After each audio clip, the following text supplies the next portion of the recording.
Assalamualaikum warahmatullahi wabarakatuh. Mahasiswa di seluruh Indonesia yang berbahagia, khususnya mahasiswa Universitas Muhammadiyah Yogyakarta. Pada kesempatan kali ini, saya ingin melanjutkan materi kita tentang manajemen pemasaran jasa, dan khususnya ada satu materi yang penting untuk kita bahas, yaitu tentang service recovery atau pemulihan jasa. Baik, pada kesempatan kali ini kita akan belajar tentang bagaimana ya memulihkan jasa. Jadi pada materi sebelumnya kita sudah bahas tentang bagaimana meningkatkan atau membuat konsumen menjadi puas ya, bagaimana konsumen menjadi loyal begitu ya. Termasuk kita juga sudah bahas tentang karakteristik jasa yang sangat berbeda dengan penjualan barang ya. Selain itu juga kemarin sudah kita bahas tentang bahwa jasa itu sifatnya adalah tidak bisa diulang. Artinya pada saat dikonsumsi disitulah ya terjadi produksi. Jadi produksi dan konsumsi itu pada saat yang bersamaan. Nah, karena sifat yang seperti itu, maka sangat besar terjadi kesalahan-kesalahan di dalam penyerahan atau penghantaran jasa kepada konsumen. Nah, lalu bagaimana jika perusahaan itu ingin menghindari atau ingin mengantisipasi ya berbagai hal yang terkait dengan komplain, berbagai hal yang terkait dengan kesalahan-kesalahan di dalam penyerahan jasa. Nah, sekarang kita akan bahas tentang pemulihan jasa. Apa sih pentingnya service recovery? Ya, jadi ada saya kira banyak sekali penelitian ya yang mengatakan bahwa pelanggan yang loyal itu di antara mereka ini adalah mereka yang sebenarnya pernah tidak puas, mereka yang pernah komplain, tetapi komplain mereka ini bisa dilayani, bisa di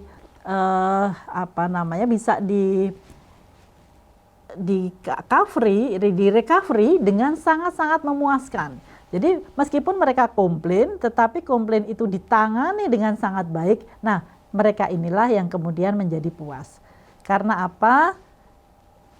Puas dan akhirnya loyal gitu ya. Karena apa? Karena kalau mereka ditangani komplainnya dengan baik, artinya ada garansi bahwa suatu saat ketika mereka mengalami kejadian yang sama, maka mereka akan juga dilayani dengan sangat baik gitu ya. Jadi service recovery adalah sesuatu yang bersifat determinan atau sesuatu yang mempengaruhi ya kepuasan dan loyalitas pelanggan.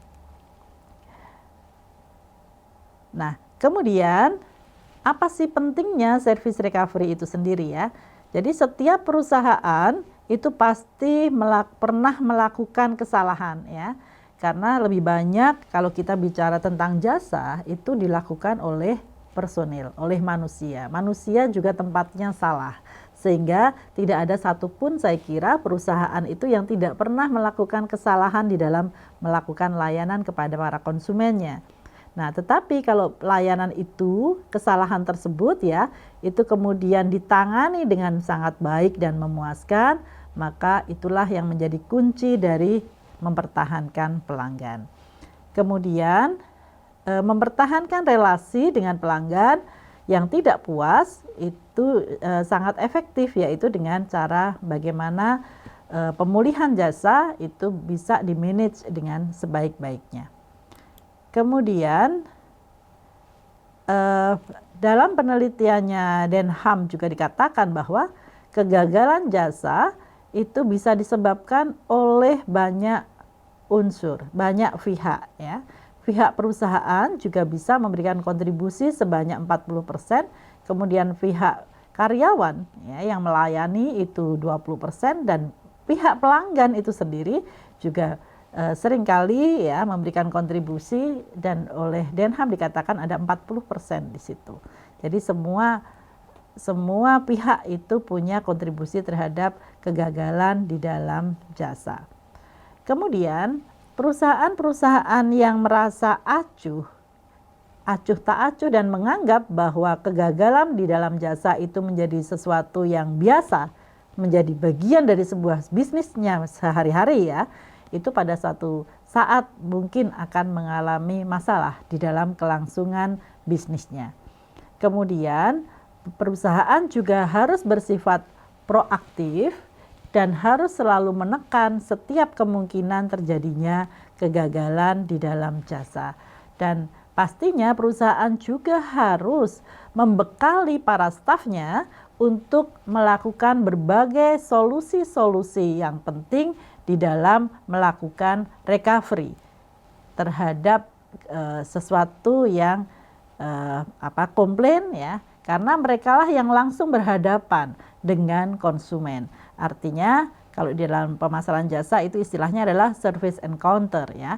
Pada saat konsumen itu berinteraksi langsung dengan penyedia jasa, biasanya oleh staf mereka, dan mereka harus dibekali bagaimana cara memulihkan jasa itu dengan sebaik-baiknya supaya tidak terjadi komplain dan juga dan kegagalan jasa itu bisa ditangani dengan sebaik-baiknya.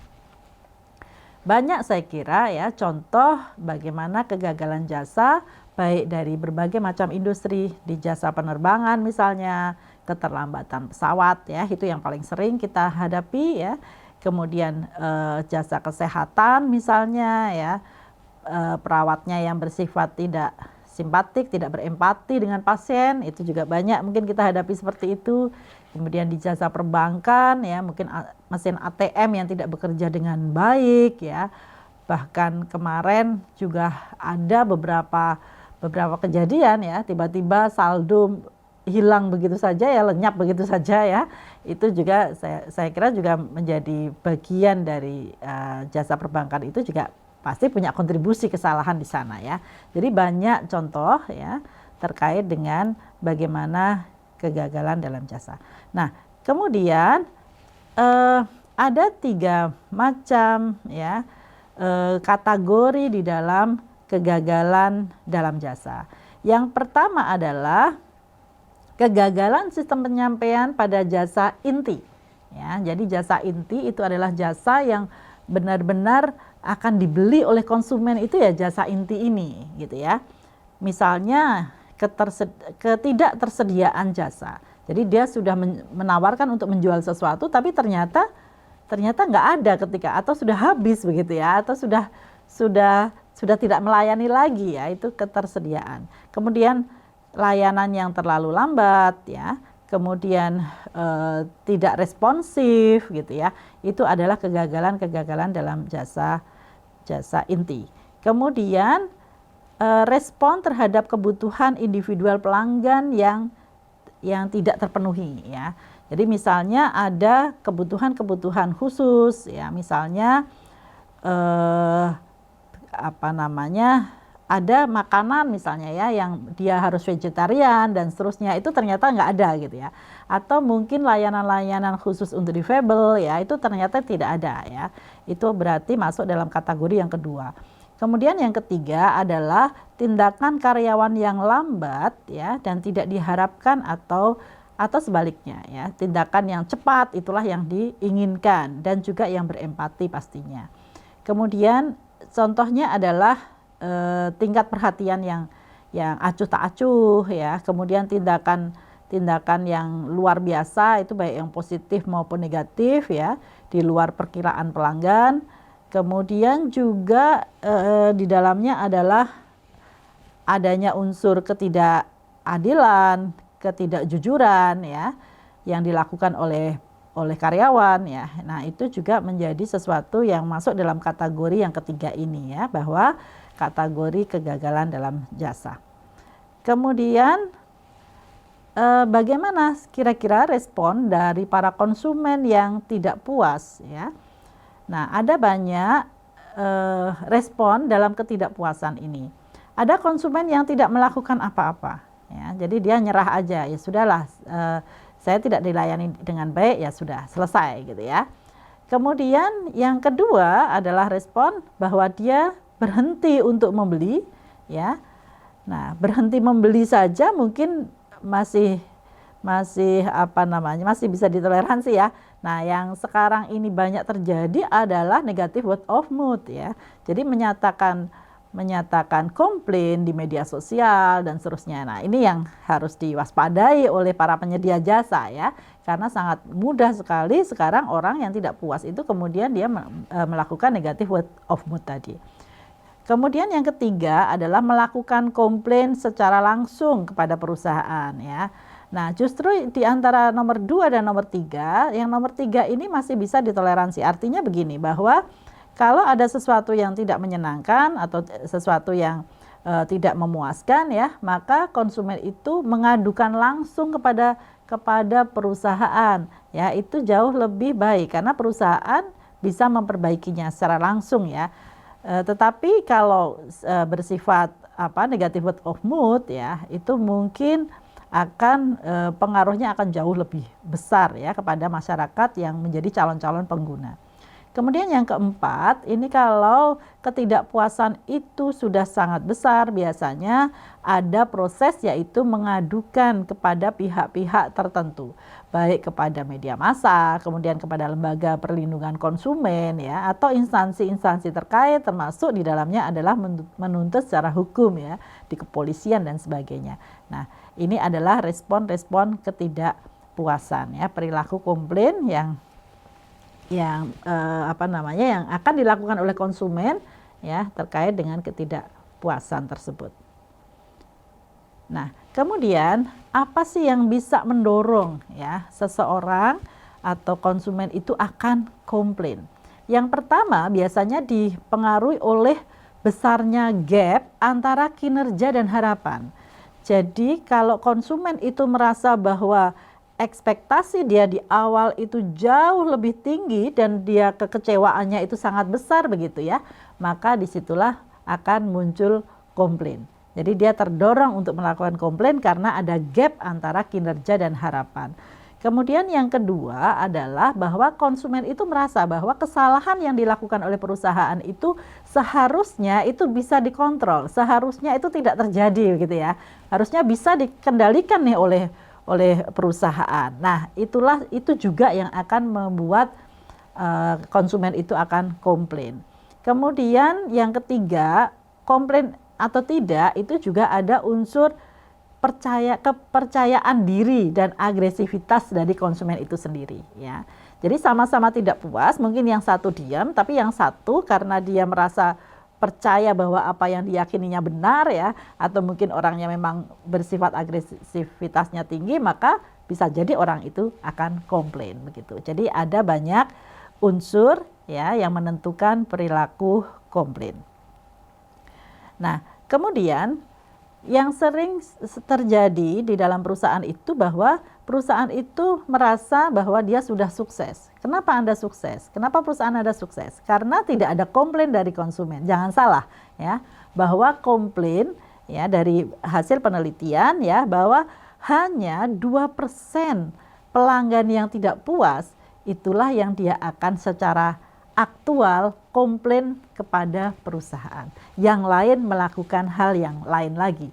Ada yang diam saja, ada yang mungkin dia hanya nulis saja di media sosial gitu ya, atau dia merasa sudah saya tidak membeli lagi ya. Tapi hanya ada 2% ternyata mereka yang secara langsung mengadukan komplain itu langsung kepada perusahaan begitu ya. Nah, ini adalah tahapan-tahapan yang harus diikuti untuk melakukan antisipasi terhadap komplain ya, terhadap kegagalan di dalam jasa atau yang sering disebut sebagai service recovery. Jadi yang pertama adalah perusahaan harus bisa mengidentifikasi kegagalan-kegagalan jasa yang berpotensi apa saja ya yang ada di dalam perusahaan. Kemudian tahap yang kedua, setelah semua diidentifikasi, kemudian dipecahkanlah masalah. Kalau ada kegagalan yang seperti ini, seharusnya seperti apa? Kemudian kalau ada kegagalan yang seperti ini, siapa yang akan menangani dan seterusnya ya.